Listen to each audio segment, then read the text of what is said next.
My previous colleague, Dr.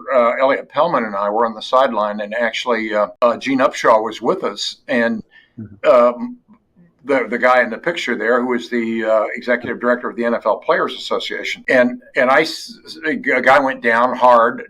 It turns out he was okay.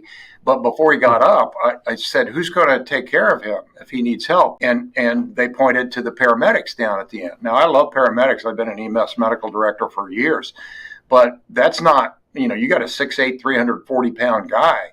You want, physicians there. So we immediately put it in place that there would be emergency physicians on the sideline to manage their airway, to manage the cardiac arrest. It's in the collective bargaining agreement, the CBA, between the NFL and the NFLPA. It's a great example of collaboration. So when I show a slide of the Cincinnati Bengals is where that Bills player went down, right next to the logo, and I say there were three great emergency physicians literally within 30 yards. Some people say, well, wasn't that lucky? Well, luck had nothing to do with it. It was being proactive. Right. And isn't it fascinating, Mark, that we have a verb that we use all the time, I reacted.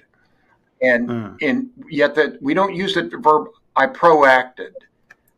Right. And you might say I was proactive. Well, that's a passive voice. And so I think, again, we have to rethink that and be proactive constantly, particularly if we're going to think, act, and innovate at the speed of trust. And we have to innovate because the way we're working either isn't working or isn't working well enough. And that takes innovation, which is another way to talk about proaction.